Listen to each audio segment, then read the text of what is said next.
Round one. Fight. Heroes never die. I'm Commander Shepard, and this is my favorite store on the Citadel. I used to be an adventurer like you. Then I took an arrow in the knee. Power, sex, power. They both come down to one thing. Hungry gamers. Hello, hello, hello, and welcome, boys and girls, to the 268th episode of the Hungry Gamers podcast. We are powered by ATEBIT Nation and those sexy legends over at Audio Technica. And I'm your extremely humble host, Brendan White. You can find me just about everywhere at Brendan 8-Bit. And joining me today, my podcast Ride or Die, the last podcaster that will be sharing the mic with me for 2021. Actually, I lied because we've decided we're going to do a spoiler cast for Spider-Man before the year breaks. But my favourite podcaster that I share the mics with, you can find around them socials at Miss Ellie Hart. Miss Ellie Hart, how the bloody hell are you? Emotional roller coaster right there. It started off with the best, But I'm happy. I'm happy to be here for the last one. I wasn't implying that you weren't the best, but it was like when I said the last for the year, I didn't want to lie. And then you see a Spider-Man spoiler cast come out and you go, you know what, you son of a bitch. Yeah. You said I was the last. And now you're out there talking about Spider-Man and all the insanity with No Way Home. You've lied to me. You've betrayed my trust. Man, I tell you what, I am sweating bullets with Spider-Man. I still won't be seeing it for a few more days. And y'all on the internet need to simmer down. I don't care how clever you think you are. Your ambiguous posts aren't as creative as you think, right? Like, settle down. It makes my blood boil, Miss Hart. Like, I've watched it, so I don't have to try and dodge these spoilers like Webb. But, yeah, it really frustrates me when you see these people where they try and be the smartest person on the internet and they're like, oh, imply this. And you're like, come on, just say, I liked the movie. It was great. Broad stroke stuff, non-spoiler, because there's some big things in this movie that you don't want to ruin for everybody. Just be better. Find a group chat, go to a Discord, something like that, and discuss your ideas out there. It's just this constant need of being the first or the most recent person to kind of say that you've seen something. Yeah, settle that. We don't care about your edgelordness, you know. You don't need to be the coolest person on the internet because you're dropping subtle hints for spoilers. Like, don't ruin things for other people. Just be happy you watched it and be happy you hopefully enjoyed it as much as I have, and hopefully Miss Ellie Hart does too in the coming days. Fingers crossed. Fingers crossed. But yes, 8-Bit Nation, we are here. This is the last official Hungry Gamers episode for 2021. And we thought we'd ring out the year in style. We're going to be talking about our favourite things of 2021. And the caveat for this is the favourite things that Ali or I have experienced for the first time in 2021. So if you start hearing some things that we've played or read or watched or eaten and you're like, oh, that's been around for years, we're not getting into the nitty-gritty like that. It's the first time we've tried it in this past calendar year. So this is first for us. So it might be old for you, but it's exciting for Ali or myself. So, don't break our stride. We've got to keep on moving here. As Ace of Base, I think, sung that song. Not Ain't Nothing Gonna Break My Stride. No, I've ruined I don't know who sang that song, but I've besmirched the good name of Ace of Base. Yeah. If you saw the sign, then you was, Yeah, or if I just gotta all that open you my wanted was eyes. another baby. God. I can't remember the next line. Is it no time tomorrow? Or it's gone She'll tomorrow? be gone tomorrow, yeah. Yeah, that's right. And then, whoa. I just remember that part. And then the Nailed it, yeah. absolute banger of a track. Apologies to Ace of Base for just ruining your fantastic 90s hits and also confusing you with another 90s hit, I can imagine. But anyway, we're here. We're talking about the favourite things in our respective lives that we've encountered for the first time in 2021. And you know what? We are the hungry gamers after all, Miss Hart. So maybe we should start about the favourite things that we've eaten or consumed in 2021 for the first time. So Miss Hart, did you want to start us off? Yeah. So I've had living in America, their big thing that they love to enjoy is barbecue. And I've had to explain to a few people that barbecue in Australia is a different thing and a more regular concept. But over here, it seems like barbecue is like a kind of more of a special occasion, a very, extravagant affair. And I've tried a bit of barbecue here and there, and it's been fine. Like, there's a lot of I don't like when charcoaled, like when people really charcoal food. I really hate that taste. But this year, by pure luck, tried out a place in the area, and my husband told me about burnt ends, and I'm like, that sounds terrible. Sounds like the worst thing ever. Anyway, tried it. Oh my goodness. It is like the best part of a Sunday roast when you get the cooked, fatty, meaty part at the end. And this place serves it in abundance, and it's classified as the offcuts. So burnt ends is like my new favorite thing. It is crazy. When they're done right, they're just about one of the best things you could put in your mouth. Full stop. End of the episode.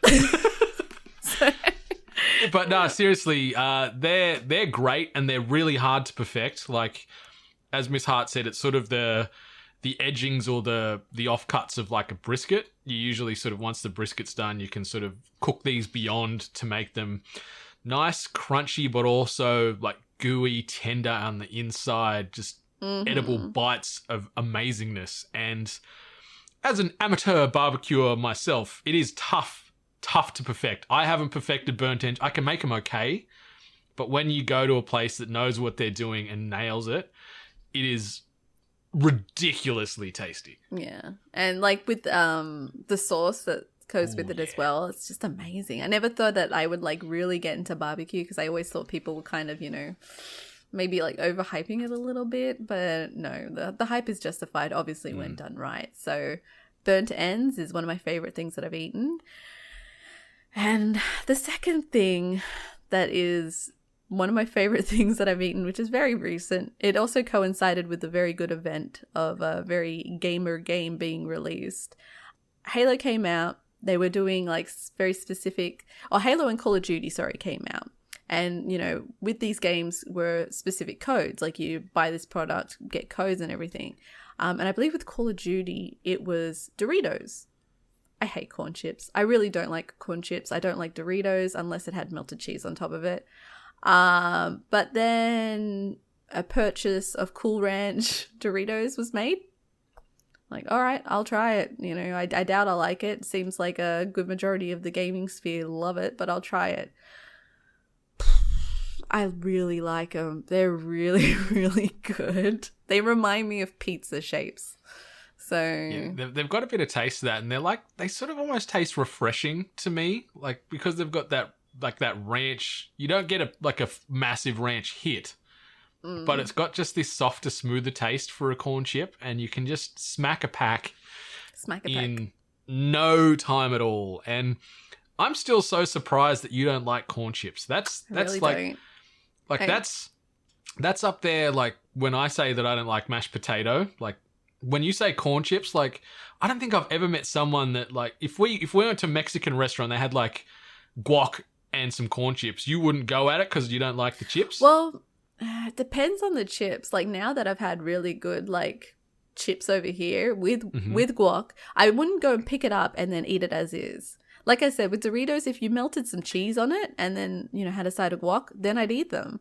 But just people who just ate them as is, I couldn't understand it. I thought it was the worst. So you need some type of connective substance to these binding, chips. You need a dip or a salsa or a guac, but you couldn't just smack a packet of CCs or...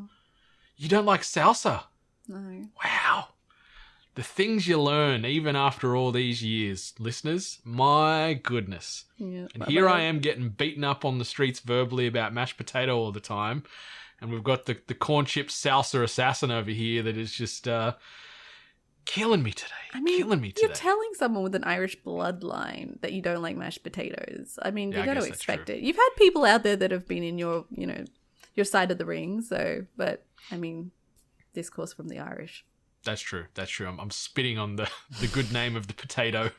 Your family's there shaking fists angrily at me, but two very good things. Yeah, I would recommend trying to hunt down some Cool Ranch Doritos if you can. They're not usually here in Australia in the Coles and the Woolies and such. Sometimes IGA does, but if you see one of those like Americana snack hubs that are around where they put like prices up by 5,000%, usually you'll find some Cool Ranch in there beside a box of Lucky Charms that are like $15. You'll find some Cool Ranch Doritos.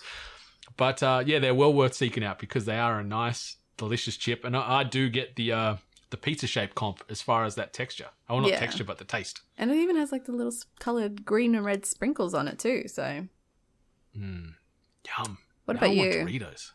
What are your favourite things that you consumed this year? Well, I eat many things all the time, so I had to try and narrow this down to things that I haven't tried, and I thought I'd focus in. Like anyone that's been listening the last few months knows that I've embarked on a big old life change in the last quarter of 2021, where I've packed up my stuff, grabbed the dogs, and skipped south. Went from Queensland down to Victoria, and now I'm a resident of Melbourne, out of lockdown for now.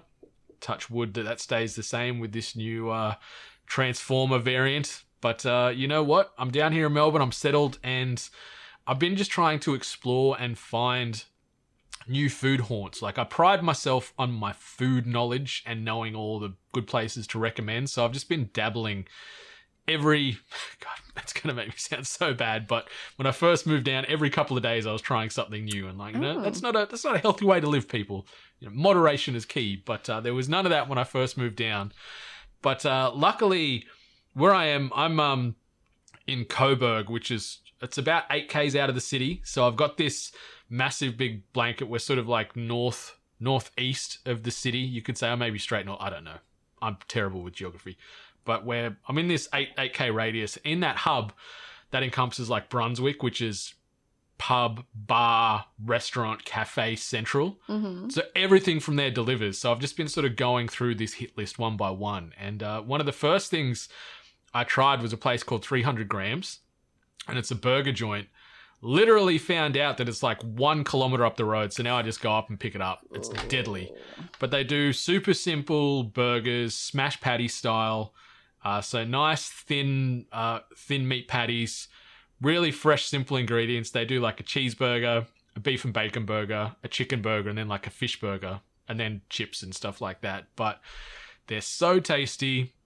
They're so fresh, and they do a Biscoff shake. Like Biscoff, I don't know if it's the same with you in America, Miss Hart, but Biscoff is just like shot to the moon here in Australia the last 12 months. Like, no one knew what it was, and now it's just in everything. Biscoff shakes, Biscoff cakes, Biscoff slices. Really? I doubt even half the people buy the Biscoff biscuits themselves or the spread. I've got the spread in the cupboard. I've got a smooth and a crunchy Biscoff. Dangerous. Oh yeah, I just get a spoon just in case. I don't put it on anything. I just put it on a spoon into my mouth, and it is so good. But 300 grams is just simple, old-fashioned good burgers, and it's so delicious. And the fact it's up the road, Dangerous. It's bad news, but good news. Yeah, so that's my first food wreck as far as favourite things I've eaten for the first time in 2021. The other one that I wanted to shout out is a place called Fat, which is fried and tasty. Okay. It's in Brunswick. And they do, chicken burgers, fried chicken, all the other sides. And it's just a hell of a time. Picture like KFC on steroids, really, as far as the food. Like anyone that's been... Did you ever go to Clem's Chicken in Sydney, Miss Hart, in Newtown? I don't think so. It doesn't ring a bell. It's got that southern fried taste. Okay. So if you've had southern fried chicken, it's got that vibe to it, but it's just delicious. The burgers are great. The sides are delicious. The gravy, it's like that proper homemade gravy, nice and thick cloudy. And flavoursome and cloudy. And just, but it's so good. Another one this one's about 3 k's from my house. So I can drive there, or I just get it delivered when I'm being lazy. And the last one I wanted to shout out as far as favourite things I've eaten is a random little donut truck that I stumbled across in Brunswick when I was trying to get my iPhone 13 during lockdown, which was a whole nother debacle. But it's called Barclays Hot Jam Donuts. Tiny little unassuming little white caravan-y box thing just out the front of the mall. All they do is jam donuts. But they are probably the best jam donut I think I've ever had in my entire life. Wow. You are like quite the donut connoisseur as well. So that's a big. So they serve donuts out of a caravan. Yeah. So it might be like, you could say more it's maybe like one of those demountable sheds. Like it's just a little box. They've got their little deep fryers in there. It's a tiny little thing. Like you'd fit maybe 3 people in it at most. Big insurance. But all they do, it's good to know. If I ever need to get a caravan, I know that I've got to be prepared for insurance costs. Useless facts from previous work. Sorry, carry on. It's beneficial. You need to be aware of these things. Anyone that wants to get into the food truck world, they need to know that there is premiums for these things. So maybe reach out to Miss Hardy if you need some more advice on that, or don't. But Barclay's Hot Jam Donuts. These things, they're like palm of your hand size, little fluffy clouds with like homemade strawberry jam in them. Perfect amount of icing sugar over the top. Cooked hot and fresh in front of you. So you're never getting ones that have been sitting there from the morning. And they're so cheap. To get a baker's dozen, it's $9. Okay. Which in America, that's probably par for the course or a bit overpriced. But here in Australia, everything is ridiculous. Like to get 4 pink glazed iced rings from Donut King, for example, that is $16. But to get a baker's dozen of these little jammies, $9. And it's just the best. And I'm going to go there over the weekend because I've got to go to Kmart, which is where this little hub is. So I'm going to get another little box of these and be very happy. Man, donuts are like one of those things where it's like on any occasion, I don't want a donut. But the second donut is mentioned, like a donut is mentioned or you kind of see one, that's when it triggers. That's when you're like, I have to have a donut. Now I really, really want a donut.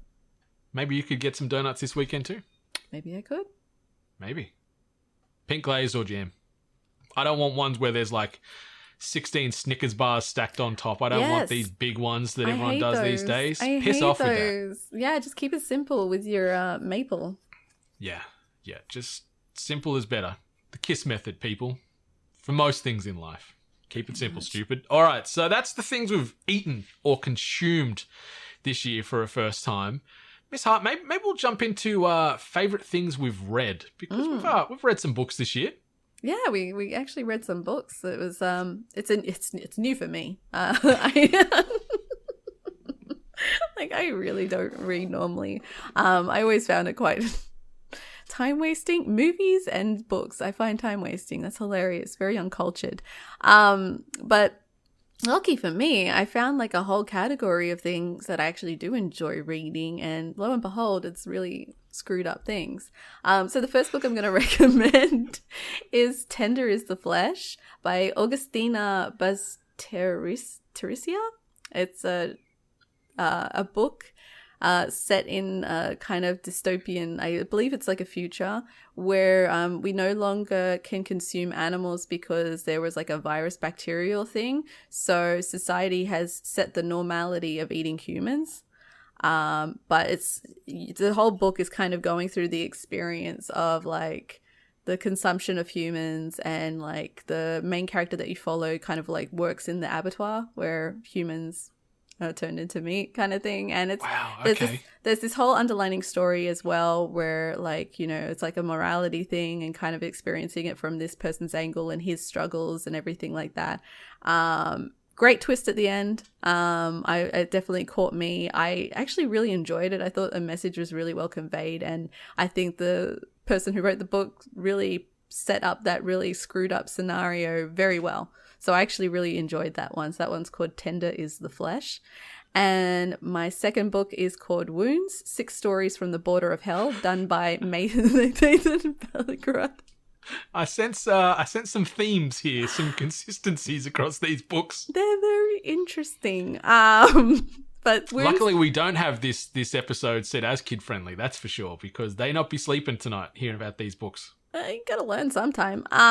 Wounds is like, as it says, 6 stories, and they're all kind of like got like a like sort of link to like hell and hellish landscapes and hellish creatures and everything like that.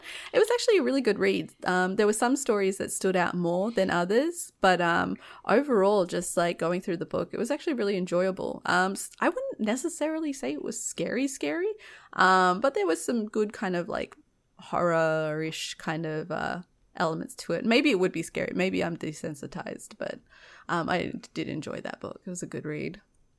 Do you think Tender is the Flesh will ever get adapted to the screen? Do you think it would? Like, it sounds like the themes that it goes into, and probably some of the very horrific imagery. They would have to dumb it down. Like, I'm trying to think what's the most like gruesome movie that I've ever seen, and saying that it's worse. Like, I'm thinking like remember when we talked about Hostel and how graphic that was at times? Like, this would have to be more graphic. Actually, I don't think they could. They would have to take a lot out of there, because there is some pretty disturbing things in there.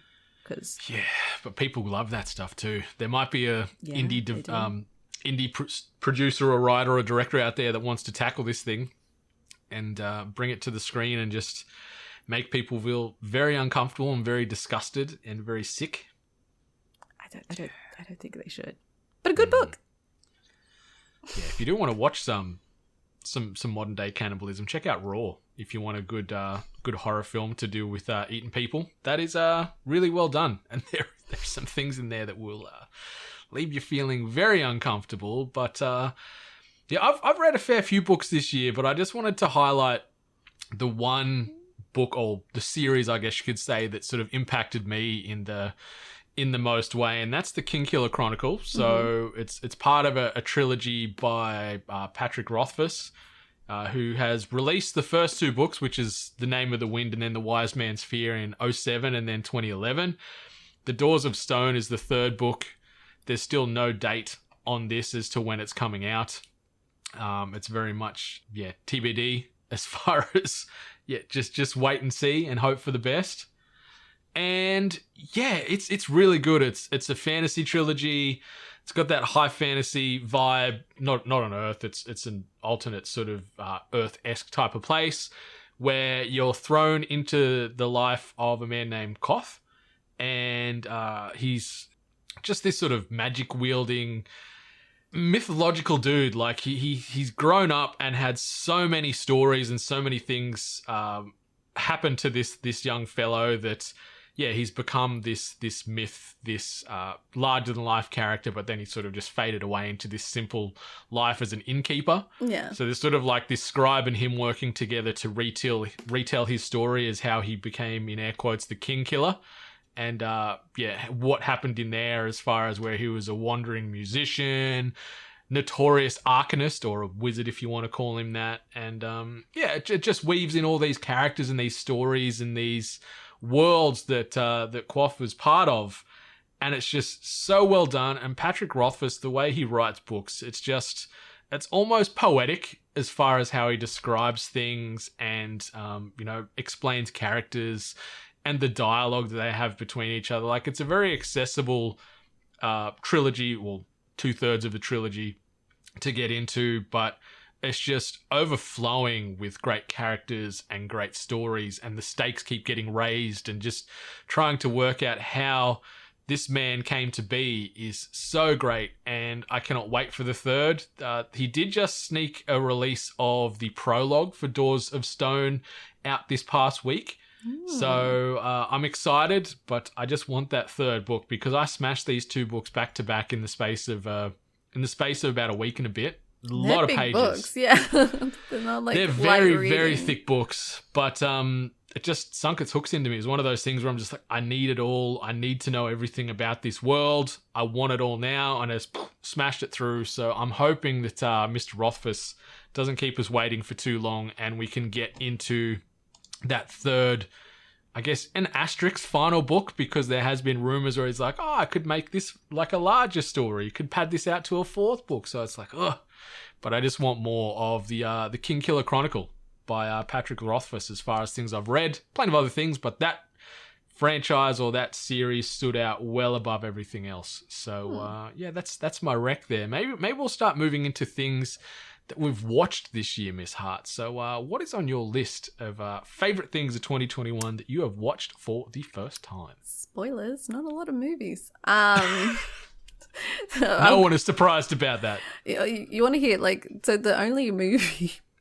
The only movie that I really have that I actually like enjoyed that I kind of like watched this year that came to mind was I actually watched Apocalypse Now for the first time, and it was like some special edition kind of like enhanced edition or something like that, so it actually was kind of zhuzhed up, and I've heard references to it enough, so I kind of understood like a lot of points of it, but this was like the first time watching it. It's actually really good. I understand why it's kind of why it's held to such a high esteem in the cinema world, and just how like screwed up some of these characters are, and the overall like theatrics of like especially like the explosions and destruction and stuff like that, and like the artistic camera work as well that was kind of set up. So I kind of get that.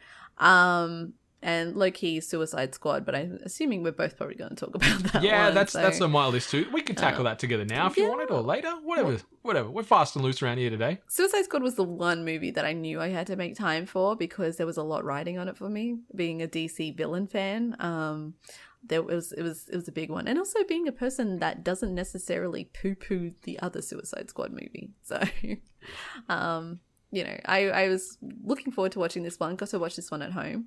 And yeah, it lived up to the expectation. It was really good. I was really happy with that one. Yeah, I enjoyed it. I'll sort of just quickly jump in on the back of that with my Suicide Squad thoughts. And I feel it righted all the wrongs from that first Suicide Squad. I know you're a bit of a apologist for it. You're a bit of a fan of the original. It's not terrible. It's watchable. Yeah, but that's a low bar. It's what an is action it like? film. Like, yeah, I guess. Maybe I'm a bit too harsh on it right now, but just seeing where the first Suicide Squad was and how the Suicide Squad came to be, and James Gunn just doing James Gunn things with this fantastic cast. Yeah. These fantastic characters that are all realized and given adequate screen time. Asterisks on that, because obviously things happen fairly swiftly in that movie, but it's really, really good. Like, the 8-Bit Nation agrees it did win our Movie of the Year award in the 2021 biddies. And it's up there for me. It's one of the best movies that I've seen in 2021. And I'm excited for Peacemaker coming out in middle of January.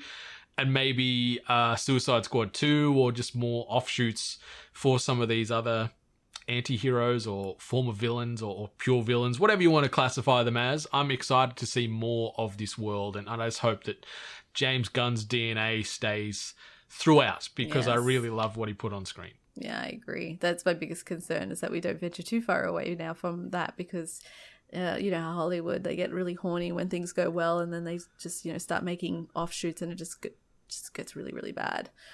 TV wise, I never hear anyone else talk about this show, but F is for Family, their final season happened this year, and it was a great way to finish off the show. It's very underrated. Bill Burr, who's the comedian, it's his show. He voices the main character, and it's like a family sitcom, but it's just like, it's really harsh. Like, it's Bill Burr, so there's like a lot of swearing and they really cancel out those happy family moments. It's not like Family Guy. It's not like, like that sort of thing. It's kind of more along the sitcom route, but just really fucked up. So if anyone has a chance to watch Ephesus Family, give it a go. You might enjoy it. The other one I watched was Eastbound and Down. I kind of mentioned this on the podcast already. I had no interest in this show. It actually looked stupid to me, but lo and behold, it fucking got its hooks into me, and I was there like hoping for Kenny Powers to succeed in the end, even though he is a horrible person. Narcos Mexico. That's great. I haven't watched any of the other Narcos, but watched the Mexican one, and it's actually really, really good. And it really helps having someone nearby that's able to explain it all, and like locations and everything. So I guess I get that extra beneficial experience. Schmigadoon, which was the Apple TV series, which is a joke on kind of musicals. That was quite surprising, and I enjoyed that. But I do enjoy a good musical. Crime Scene Kitchen, which I got you to watch as well. Damn straight. Stupid fun cooking show. Always love a good cooking show, and then that one just took it to a weird angle, and thanks to Joel McHale, it worked. It was palatable. It really did. Like we've gushed about Crime Scene Kitchen on many an episode now, and yeah, it's on my list as far as favorite things of the year. It was just unexpected to blend the worlds of a competitive cooking or baking show with the insanity of a CSI. You think, how's this going to work? But it does, and it does really well, and I hope we get a second season. Yeah, and then to kind of also jump onto that as well, there was also a show from Netflix called Bake Squad, and that was also great. Another cooking show, but it's less competitive in the sense that it's just 4 chefs making a dessert for a one-person special event, and you know, they there's no competitiveness to it, and if it is, it's all just a joke. So I do enjoy a good show where the competitive nature is taken out of it. I mean, the British baking show proves that Great works. British Bake Off. Yeah. Well, no, it has to be called the British Baking Show now. Oh, really? Or something like that. Yeah, they had to change the name. Oh, God. See, I'm not up to date on the later seasons, but Just finished the last one. do love it. Do love me some Bake Off. Some of the hosts that they have on various seasons, I love a little less than others, but yeah, it's great. It's great. I'm a sucker for a good baking show. Same. It's literally food porn. It really is. It really is. And speaking of food porn, I'll be getting into that shortly. But maybe I'll start with my TV stuff to just sort of jump on the back of that there. And I wanted to first shout out Arcane, which obviously only just came out a couple of weeks ago on Netflix. Absolutely adored it. I'm not going to dwell too much on it. We do have a spoiler cast available right here on the Hungry Gamers RSS feed, so go give that a listen after you're done checking out this episode if you haven't already. Spoiler free for I think the first 50 minutes, then after that we go full spoilers, Nato and myself. But Arcane, one of the best animated shows that I've seen in years. Just loved the cast, loved the story, loved the voice acting. Love that animation style and the soundtrack that came on the back of that too. Fantastic television. I've bundled all the Marvel Disney Plus shows together as far as favorite things I've watched. Like, it started, obviously we got WandaVision, then it was followed by Captain America and the Winter Soldier, or Falcon and the Winter Soldier. I don't know if I just gave away some spoilers there, sorry. And then also Loki, and now Hawkeye. We've got the finale coming next week for Hawkeye, and boy howdy am I excited for these universes to continue to be built out, whether it be future seasons or through future films. Episode 5 of Hawkeye that dropped this week has just been part of this delicious, tasty dessert sundae that I've been consuming for the better part of 7 days now. Like, it started last week when I got to watch Ghostbusters Afterlife. And then this week, not only getting episode 5 of Hawkeye, which was brilliant, but also then Spider-Man No Way Home. And then The Witcher Season 2, all within a calendar of 7 days, has just got me so overstimulated, it is not funny. Resident Evil didn't sit in the palace. Oh, yeah, that's like, that's the bite that I sort of didn't enjoy. Maybe there was like a bit of popsicle stick in that bite or something. I'm like, oh yeah, that's that, which makes me sad. But going back to Ain't Nothing Gonna Break My Stride, that did not break my stride this week, because all these other good things outweighed that very average Resident Evil Welcome to Raccoon City movie. And The Witcher Season 2 only dropped last night, but I've binged the whole second season, and it's more Witcher, I guess, which is I don't know if it's the best way to describe it, but if you enjoyed Season 1, I think you're going to enjoy and then some Season 2.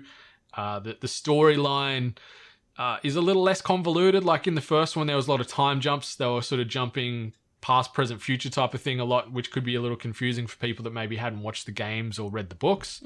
Where Season 2 is a little bit more of a linear path, less flashbackies and things, which is great.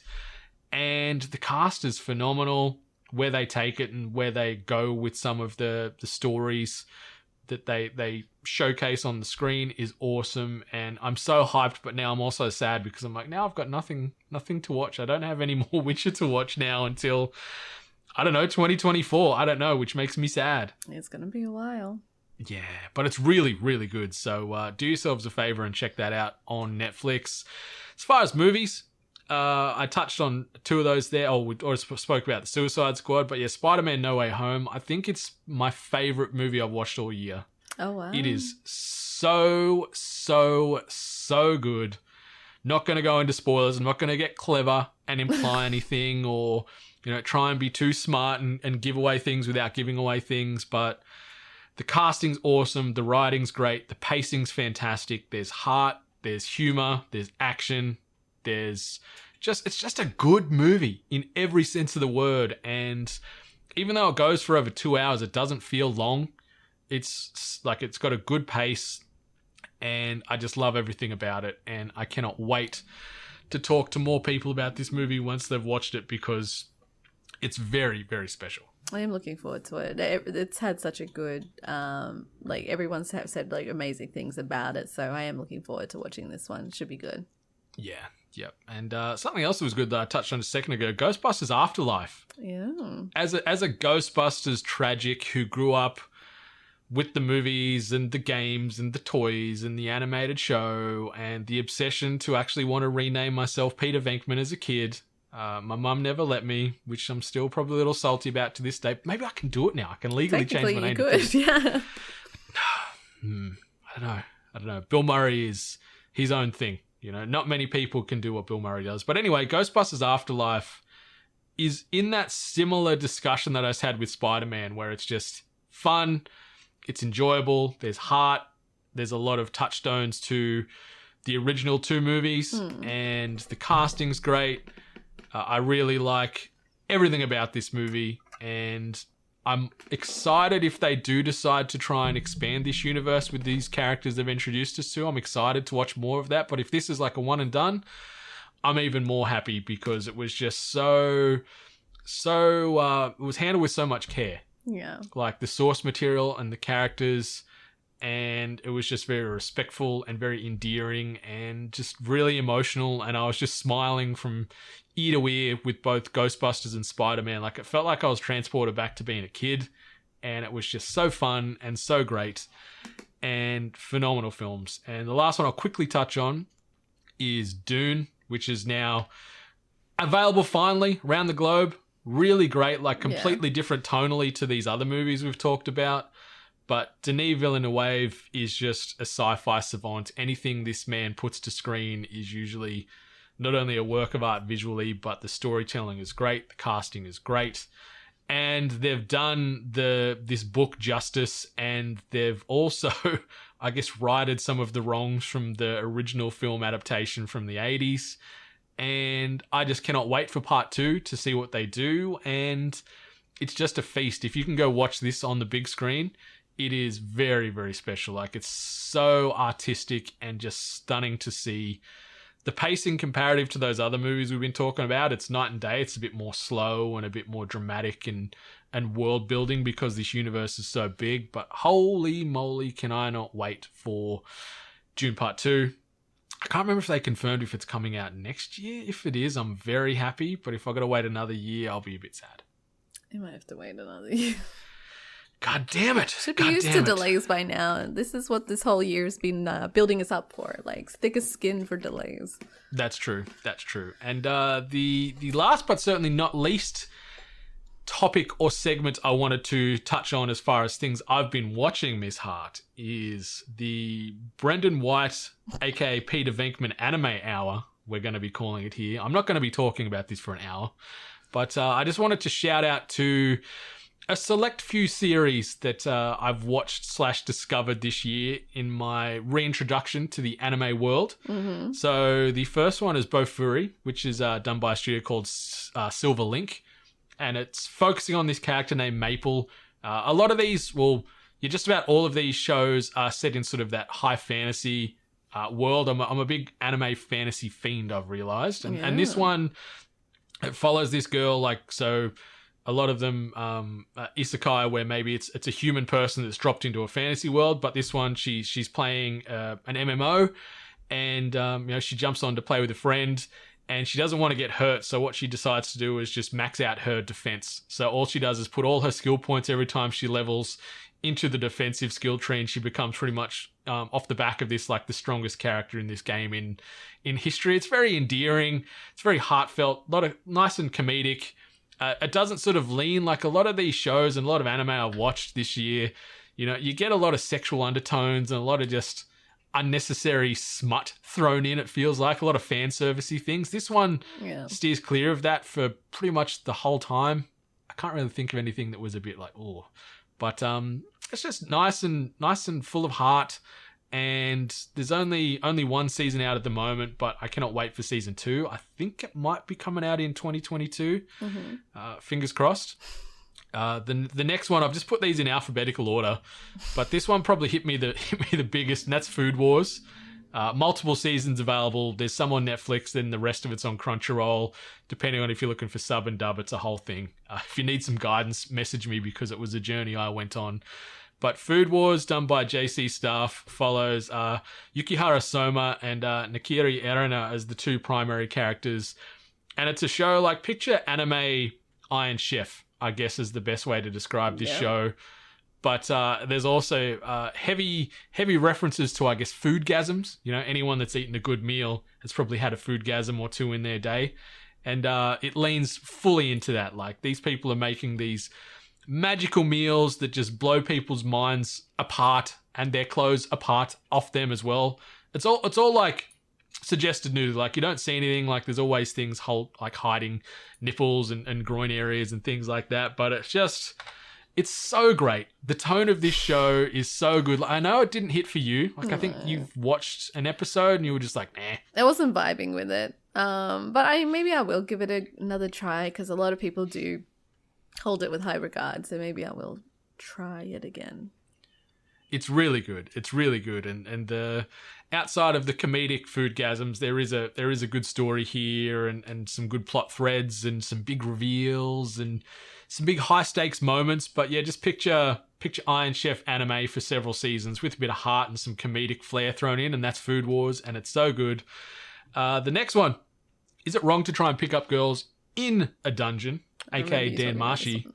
This one, I'm really sad about the name of this anime more than anything, I think, because that name implies that it's going to be this sleazy, fan servicey, just, romantic. Yeah, and like there is some romance in it, but it's not like this person's just going into a dungeon to try and pick up women. Like it's focusing on this this lowly character named Belcronel in this fantasy world where he wants to become an adventurer and become a hero.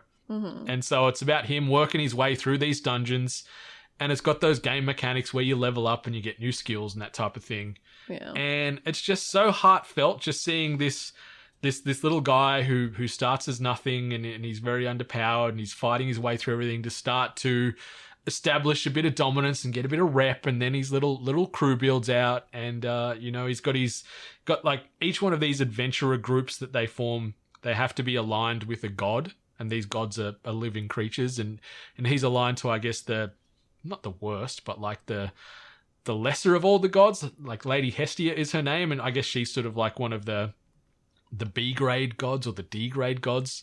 And just seeing their little group start to build up and ascend and get some clout amongst these adventurer groups, while this Belcronel, who's so pure of heart, this little fella, and he's got so much fight, just works his way through these dungeons and the stakes that escalate with that. We've got 3 seasons. We've also got 2 movies, and then we've got a standalone offshoot focusing on one other female group from Dan Marshy that you can check out. There's a 4th season coming, which I cannot wait for. But it's really good. Really, really good. The next one I'll jump on, Konosuba. It's another one of these isekai fan servicey ones where characters are in the fantasy realm, and this one guy, he dies, gets pulled into this world. I'm also wearing a Konosuba t-shirt. Got me. Full weave status here. But it does get a bit fan servicey as far as some of the sexual innuendos and imagery and the random focusing on boobs a lot, as a lot of these shows do, or like underpants and all this stuff, which gets a bit unnecessary. But this one's a bit more lighthearted, a bit more tongue-in-cheek, a little bit more slapsticky, and it's really good, really fun to watch. I've got a type, I've realised. Yeah, it's sounding like it. I've got a type. And the next one, in that fantasy world, The Rising of the Shield Hero. I know Limo in the chat's a big fan of this one too. This is following that same archetype. People from our world has been transported into this fantasy world to save this place. But what happens with the character Naofumi, who's the lead of this, he gets done dirty right from the jump, where people frame him and pretty much say this guy tried to sexually assault this princess, that he's a bad guy. So he's gone from this hero group to, you're a piece of shit, get out of here, everyone hates you, no one wants to deal with you. So it's not only him being a hero in air quotes, but dealing with society believing he's like a rapist, but also the fact that all these other heroes get given, like, there's a sword hero, there's a bow and arrow hero, and then he's got a shield. So, like, you know, what can you do to attack with a shield? So he's a defensive type of dude. So he's not only trying to fight these creatures on this planet to save it, but also he can't fight because he's a defensive type of dude. So he's trying to work with that. And he's also then dealing with society being against him. So it's a bit more humanized as far as some of the themes. Yeah. It's a bit more grounded. I know it's high fantasy and there's creatures and stuff, but it's a bit more grounded as far as the tone compared to the other ones. And it's good. It's divisive, but it's good. Miss Hart's like, oh, that's one's not for me. Oh, like, very consistent type of anime. You like? Yeah. But this next one, very unlike the others. I watched this just recently on Netflix called Violet Evergarden. Mm-hmm. So it sort of follows on from World War II, or like in this other world, I guess, a World War II. So it's sort of set in the 50s, and this girl, Violet Evergarden, was sort of like a weapon in the war for this group of people. The war's over now, and she doesn't know what to do. Like, she's lost her art, like she's been severely damaged in this war attack at the end. And so she ends up joining this group where they're writing like letters for people, like whether it be war heroes and survivors, or writing letters to the family members who have deceased. So she travels around as part of this group and writes stories and letters for people, as far as it could be this person could be on his deathbed and writing a letter, or a nice will for his family, or someone writing a letter to their long lost love, and all this kind of stuff. So it's each episode sort of a bottle episode, but there's an overarching story with Violet Evergarden as she, I guess, tries to come back to humanity after being in the war and being very cold and hardened. But it's so touching and so cute and sweet and sad and emotional, seeing just these little episodes of not only these people's struggles and trying to convey their feelings to their loved ones, but also seeing her realize how this sort of weaves and relates to her life. And it's gorgeous. I think there's only 2 seasons on Netflix, but there's a couple of movies as well that they've done. Okay. It's been out a couple of years, but it's really nice. Really touching stuff, and made me feel all the feels. But Miss Hart, listeners, I'm sorry if I put you to sleep or infuriated you all with my anime rants, but yeah, it's my favorite anime of 2021. Animates. Ooh, is that the podcast we're going to release? You and me? We're going to do an anime show? Oh, yeah, because of my extensive love for anime. I can talk about all the old ones I watched. I can talk about that. We could do that. A lot of that stuff's evergreen content. Oh. I don't know. Some people would beg to differ, or they'll be. Or, I don't know. I don't know if a lot of the anime I used to watch is held in any kind of high regard. What one? Throw one out there. I mean, there was an anime podcast that I got to be on, A+ Anime, NATO. That's true. And I got to talk about one of my favorites, which was Excel Saga. Sorry, I had water in my mouth. I didn't mind Excel Saga. Oh, yeah. I didn't mind. I enjoyed it. Yeah. Well, there's a lot of weird ones out there. So, but yeah, I just don't consume it as much. I like My Hero. My Hero is good. My Hero is really good. As is Demon. Oh, I didn't even put Demon Slayer on the list. I'm sorry, Demon Slayer. You're on the list too, as far as my favorite anime. And season 2 is out now, but I'm still impatiently waiting for those episodes of dub. And Limo says he'll do an anime show with me. There you go. Let's talk. Animates. I like that. Is that already a podcast? I wouldn't Maybe. know. I wouldn't know. I'm not looking for it. Need to reach out to our fellow weebs and see. But Miss Hart, Animates is a great name. We need to bookmark and copyright that ASAP. But before we do, let's maybe talk about the favorite things we've played. We've got a nice bookend here. We started with the hungry. We're ending with the gamers. So, Miss Hart, what is some of the stuff that you wanted to mention as far as favourite games you've played in 2021 for the first time? I am going to scream it from the mountaintops. Psychonauts 2 is like my game of the year. It's my favourite game it's a game that has had such an impact on me that I haven't experienced in a long time with video games. So I am going to keep telling people to play Psychonauts 2. Got absolutely, snubbed in the Game Awards. So everyone out there, when you have the chance to play Psychonauts 2, definitely give it a go. It's a great game, great story, great art style, great everything, and all, like, it's perfectly well-rounded to me. So I just think it's definitely, even if you don't think it's your style of game, because I definitely thought it wasn't my type of game, and look at me. So definitely try it out. Yeah, look at me. Look at me. My second one is I went from a person that never played a Halo. That is thanks to a guy in my 9th grade ancient history class who raved about Halo and said Halo is the greatest game of all time and no other game could compare. And it really wasn't up for discussion. So I went, you know what? F Halo. And I hadn't played Halo for like the longest time and didn't touch it. I did buy a Master Chief Collection, but we all remember how nasty that release went. So then I still hadn't played any Halo. And then thankfully with the Halo multiplayer that came out, I think I've almost played it every single day since it's been out. I love it. It is so great. I've mentioned before, it reminds me of like Unreal Tournament when I used to play Unreal Tournament way back when. It has the same kind of fast-paced vibe to it, same kind of like gameplay, gun handling, and just modes as well. So I've absolutely loved Halo multiplayer. Have you dropped any cash on Halo yet? No, I Have you haven't. bought any I haven't Steam? even Oh, bought the really? Battle Pass. I haven't even bought the Battle Pass. Wow. I'm not Proud of you. Not as I thought you sour. might have, because you have been playing this game hard out. I really have. And I almost bought, they had the pineapple grenades, but I didn't. I'm actually more sad that I missed that than having self-control and not buying it. So, but yeah, loving Halo. I will play the story when they release co-op, because I think I'd love to play it co-op instead of solo. Yeah, you got a 5-ish month wait on that one. That's fine. Sadly. Loving multiplayer plus Destiny 2, which expansion is going to be coming out, so that's going to take up some time. Next one, Hades. Everyone raved about this game, and it's kind of the game style to me. I just didn't understand. I'm like, how could a game with this kind of game style be so popular? How could everyone like it? How can it be so amazing? And then I played it and I went, oh, I get it. This is a great game. It's fun. Once again, fast paced, no BS, no downtime, lovely story, great character design, voice acting as well, and music. It was great. Totally understand why everyone loved playing Hades. It's a great game. Haven't finished it. Probably won't. I'm not that good at it. But it was great. I enjoy. I'm crap at it, but I still enjoyed my time. So that's the true markings of a great game.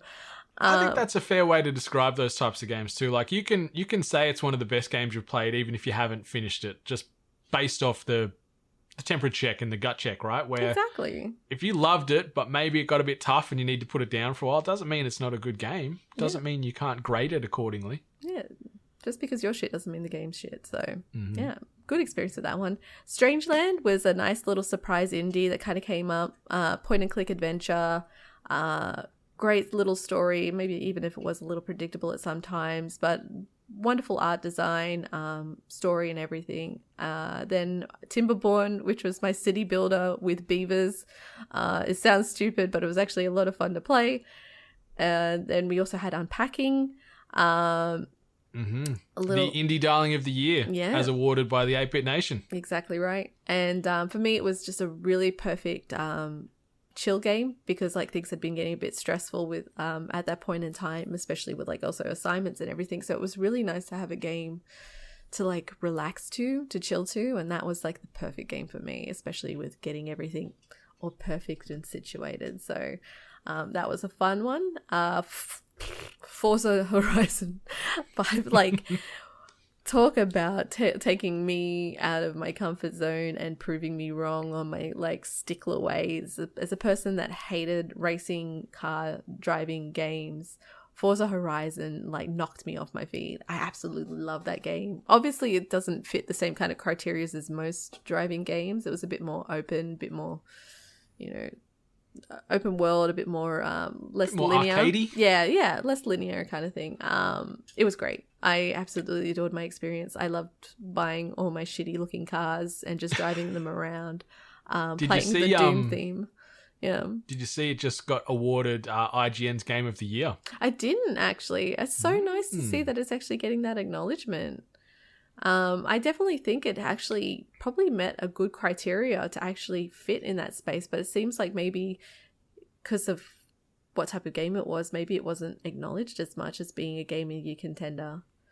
But yeah, I loved it. I think it deserves the praise. I think it does, especially if you got me to play it and like it. Yeah, it's a miracle. If Miss Hart gives it the rubber stamp, then you got to stand up and take notice. Like, it's so fun, and I'm happy that you finally got around to experiencing one of these, not only Forza games, but the Horizon subsect of it, because it is a bit more arcadey, a bit more fun, a bit more co-op oriented, where you can just join a convoy and just start running roughshod around Mexico and doing crazy jumps and crazy races and just having a crazy old time in an assortment of very unique vehicles. Yeah, it was lots of fun. I can't believe I actually now enjoy a car game. Yeah. Hell froze over. And the last one is Raji, an ancient epic, a little indie platform adventure game. We saw it way back when. It was like maybe an indie event, or maybe it was like an Xbox indie event, if I remember correctly. And the style and the storytelling really caught my attention. And then obviously it got released on Game Pass. So then, there was no loss in giving this game a try. And I really enjoyed it. The story is lovely and the gameplay is relatively accessible. And the stage design is just beautiful. So that was another one that kind of like surprised me. So those are my favorite games of the year. Yeah, I'm in agreement with a lot of those. Like Psychonauts 2 by Double Fine is a must play for 2021. You need to get your hands on it, listeners. It is so great and very unlike a lot of the games that came out from a tonal perspective. You know, it might be a platformer with some quirky characters, but like some of the depths and just the emotion that is conveyed and the real themes that is showcased throughout this game continuously is really, really, really well done. Like the storytelling team there at Double Fine knocked it out of the park. Halo, yeah, the multiplayer, phenomenal. Absolutely adored it. The campaign, awesome as well. I am not patient enough to wait until next year to play it co-op. I've slapped through that in single player and loved this new direction as far as this open world sandbox that they're working with in this Halo world now, making it a little bit more fun and a little bit more flexible as far as what do you want to do, where do you want to go? You know, just point your Master Chief in that direction and go explore, which is awesome. Some other indies I wanted to shout out: Death's Door by Acid Nerve and published by Devolver. Really, really great. On a lot of people's Game of the Year award listings and has won a lot of awards. Really, really like the art style. We do have a Death's Door spoiler cast on the Hunger Gamers RSS feed that you can check out for further detail on that. Also wanted to shout out Kena. Oh, Bridge yeah, of Spirits. Kena. Yeah. Yeah, by Ember Labs and then published by Sony. Little indie gem by a small team, debut game, gorgeous, challenging at times, but fun and rewarding.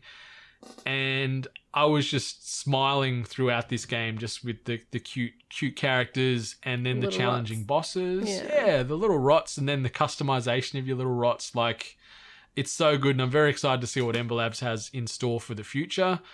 I wasn't sure if I put this next one in indies or AAA. And this is Returnal by Housemarque, who are an indie studio but have since now been acquired by Sony. So it sort of sits in the middle. It straddles both lines. But really, really great. Like, similar to what you said with Hades, like, it's difficult and it's very challenging. Like, that sort of roguelite style of game is a punish. And I don't usually play a lot of those styles, but Returnal, just with this world, like this science fiction HR Giga alien type of homage with the creatures and the aesthetic and the vibe, that sort of got that 80s vibe to it as well, with just the colors and the animation. It was so good. Like, it was tough, but I loved it, and it's pretty much my game of the year, I'd say, as far as things I've experienced. Wow. I loved it, and it's very unlike me to jump into this type of genre and take it out. Like, I'm usually a big narrative, big open world RPG type of guy. Yeah. Trigger Witch is another one I wanted to shout out. Of course, yeah. Done by our friends at Rainbite. Really enjoyed that. Twin stick shooter, bullet hell, cuteness, overload with an absolute bucket load of violence. And really, really fun. As far as AAAs, I also wanted to give a bit of love to Deathloop. Obviously, it is the 8-Bit Nation's Game of the Year for the 2021 biddies, done by Arcane and Bethesda. One of the quotes that we sort of read in the biddies, where it was like a thinking person shooter. I agree, because there's abilities and ways to go about things, and you need to perfect how you're going to kill all these people in your 24-hour loop. You've got to set your scheduling and work out, okay, these people are going to be over there, so I can get them in the morning, then the noon and the afternoon. Like, you got a very finite period of time to break the loop. And really cool, really, really slick game. Voice acting was awesome. The art style was great. The abilities and the weapons, all of those things. We do have a Deathloop spoiler cast you can check out as well on this feed, so give that a peek when you can. Another game that I want to mention we also have a spoiler cast on is Ratchet & Clank Rift Apart by Insomniac, and then obviously Sony exclusive. One of the best platformers I've played in a good long time. It was good. And it was just fun, and it had some heart, and it was challenging at times, but challenging, not too challenging to sort of break the enjoyment. No. Like, it made you think, but you could still just cruise around and enjoy this world and just soak in the gorgeousness of this universe or universes. And obviously we saw Rivet co-win the Character of the Year award in the biddies. So she was very well received, voiced by Jennifer Hale. And the last game I wanted to touch on as far as favorite things we've played, and that's Marvel's Guardians of the Galaxy. Yeah. This game, Surprising. I had very, very, very low expectations of this game when it was announced and showcased. I thought it was going to be an absolute turd of a game, and my God, could I be more further from the truth with that statement. This is one of the best games of the year. Like, it's a coin toss for me as far as game of the year. Like, there's Returnal, there's Deathloop, and then there's Guardians. For me is probably my 3. Yeah. And depending on how I'm feeling at the minute, it could change slightly. But Guardians was so good. One of the best Marvel stories told on a screen in years. The characters were great. They really, really canvassed and sort of developed this relationship with the Guardians and filling out their backstory about how they came to be. And they're like a broken family. Like, they're all hurting and they're all damaged, but they've all come together to find themselves again, and sort of seeing how that happened. And then obviously the overarching story that plays out with this game is so good. It's the best Marvel game I've played since Spider-Man. Like, it's one of the best Marvel games of all time. It's not a high bar. There's a lot of dud out there, but this one deserves your time and your respect and your money. If you're looking for some games to play over the holiday season, that list that Ali and I have just sort of rattled off, there's so many very unique experiences between that indie and AAA route that you cannot go wrong. Like, there's something for everybody, and we've just touched on like 5% of the games that have released this year that are probably worth your time. So it's been a good year for gaming, Miss Hart. Plenty of things to play, and plenty of things we've loved. Absolutely spoiled for games. Very lucky. Very, very lucky. And that brings us to the end of the topics, I guess you could say, for episode 268, our favourite things of 2021. Miss Hart, anything else you want to say or want to riff about before we formally close up the Hungry Studio for the rest of the year? Yeah, I guess like as we head into the new year, we kind of like think about our New Year's resolutions. And I mean, gotta be honest, like there's quite a few things on this list that I obviously haven't experienced, so anime being one of them. So I'm wondering if maybe something from this list of yours, I should probably give a watch in the new year and give it a try. Maybe I will watch one of these animes. Hell yeah. Hell yeah. We can talk and work out which one is going to be the one for you, Miss Hart. Yes. There's plenty out there. And maybe I can do the same. Maybe I can peek through this list of yours and grab one of these TV shows or games like Timberborn. Could be something up my alley, potentially. Maybe. So maybe I can give that a go. Or Strangeland. I remember you gushing about that game in an earlier THG episode this year. Loved very, it. very unique point and clicker that... thinks it could be my speed. And you said it was a bit of a shorter one too. Yeah, it didn't take me long to play it. It was a few hours. Okay. But 8-Bit Nation, this brings us to the official end of THG for 2021. As we've sort of mentioned at the start of the episode, we'll be back in January sometime. We haven't got a fixed date yet, but we're just sort of working on some things behind the scenes as far as plans for 2022. Content that's coming out, content that might not be returning, best platforms to get us on. We're trying to make it a bit more, listener facing or a bit more nation facing, I guess you could say. We want to be a bit more present, want to be more visual. So we'll try and do more video or stuff like this, whether it be on streams or we do more stuff on social media where you can see our mugs as well as the rest of the crew. If you want to. If you want to. If you don't, that's fine too. Our faces aren't for everybody, but our content certainly is. Except for not for kids for some of the things we talk about, that's for sure. Sorry, Dane. Yeah, sorry. Sorry, little Bo and the rest of your beautiful kids. But that brings us to the end of THG for 2021. Miss Hart, has been an absolute pleasure to be riding shotgun here with you for another year. We're moving into the 7th season of the Hungry Gamers. Whoa. Crazy. And, in very fitting Hungry Gamer fashion, our first episode for 2022 will be episode 269. Nice.